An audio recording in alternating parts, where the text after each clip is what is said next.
Traditional credit scoring and standard fraud detection models are officially broken. Bankers used to detect fraud by checking credit scores, income, and identity documents. But today, that's no longer enough. With generative AI, scammers can create fake identities, steal financial profiles, and even use deepfakes to bypass identity verification. So, how do modern fintech companies fight back? They don't just analyze what users submit. They analyze how users behave. They look at signals like typing patterns, form completion time, and AI-powered face liveness. These behaviors are much harder to fake than financial credit shares. In this video, we will build a smart fraud detection engine in Python. We will also simulate real users and AI scammers, train a machine learning model, and discover why behavioral signals can detect fraud that traditional financial checks often miss. First, let's set up our workspace. We are loading our standard Python tools. We don't need complex, resource-heavy deep learning libraries to understand the fundamental systems architecture here. We are just using NumPy and pandas to organize our data, scikit-learn to build our AI model, and matplotlib and seaborn to draw our financial charts. Simple, clean, and lightweight. With our environment ready, let's talk about the strategy. Our engine relies on a concept called late fusion. Instead of training massive separate models for eye tracking, network routing, and tabular applications, we extract key telemetry aggregators at the application layer. We also boiled this down into three core signal vectors: financial core metrics, behavioral biometrics, and a biometric trust anchor. Let's look at how we mathematically simulate these distinct user profiles. To train a good fraud detection model, we need realistic data. We will simulate a real fintech scenario with 2,200 legitimate customers and 300 fraudulent applications. First, let's generate the legitimate users. Instead of random numbers, we will use statistical distributions that mimic real human behavior. Their credit scores and income follow a normal distribution. Their form completion time follows an exponential distribution because people read, think, and type at different speeds. We also simulate keystroke latency and face liveness confidence, where genuine users typically receive scores close to 1. This gives us a realistic baseline before we introduce the fraudsters. Now let's generate the fraudulent applications. At first glance, they look perfect. Their credit scores are even higher, and their declared incomes look completely legitimate. That's because modern fraudsters often use stolen or AI-generated identities designed to pass traditional checks. The real difference is in their behavior. They complete forms in just 2 to 10 seconds, far faster than a real person. Their keystroke latency is also much lower because automated scripts don't type like humans. Finally, their face liveness confidence is much lower. Deepfakes and spoofing attacks struggle to pass AI-powered liveness detection, making this a strong signal of fraud. This is exactly what we want our model to learn. Financial data can be faked, but human behavior is much harder to imitate. To finish our data setup, combine everything into a single dataset. First, we assign tables to our records. Every legitimate customer receives a label of 0, while every fraudulent application receives a label of 1.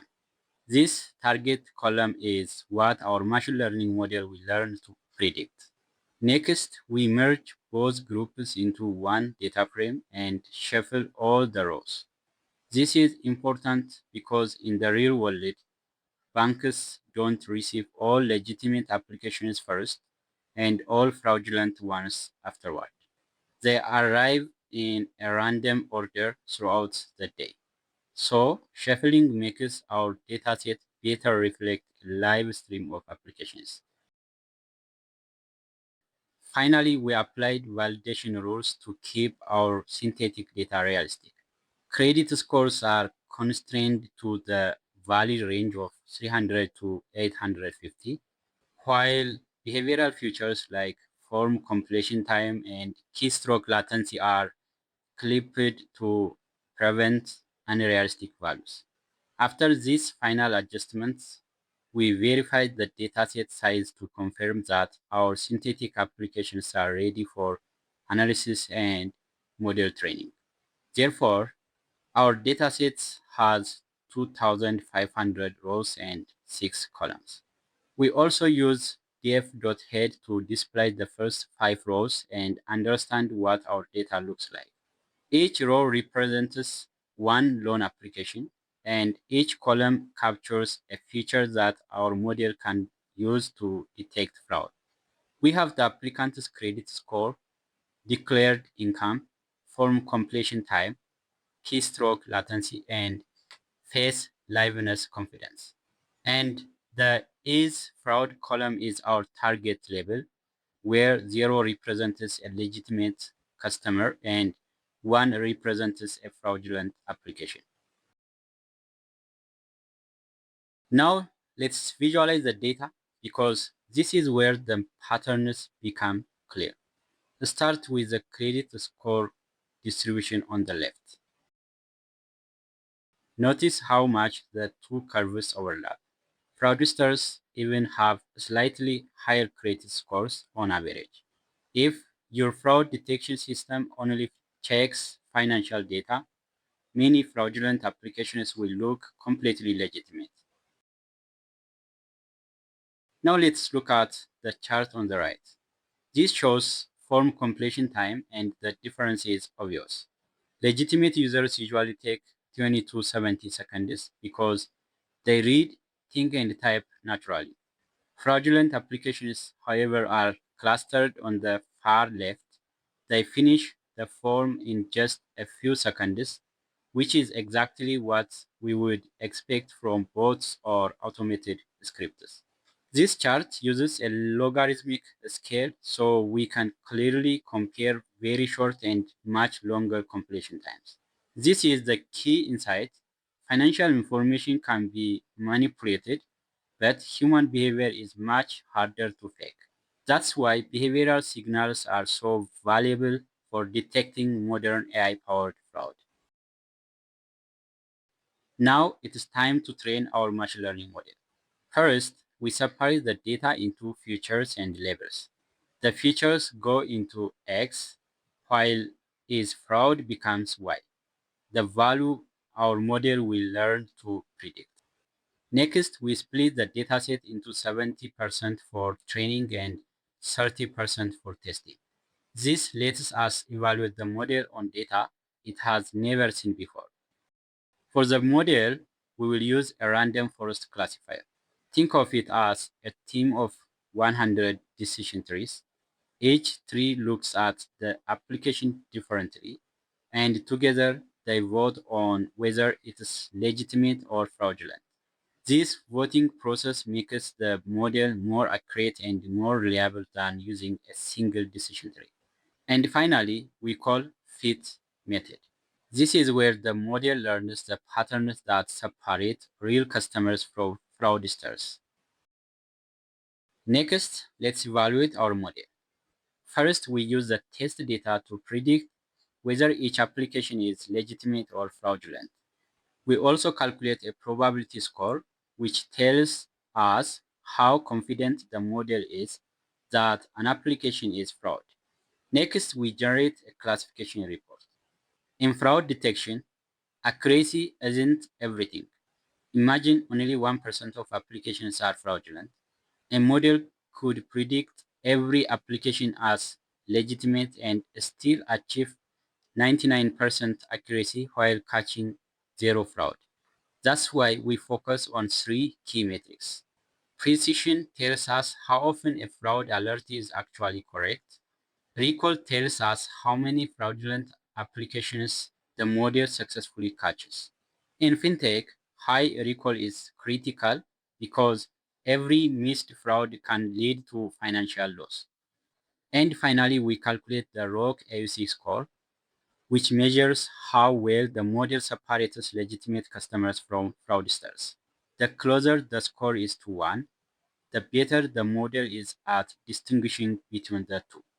These metrics give us a much more realistic picture of how well our fraud detection system performs. And finally, let's answer the key question.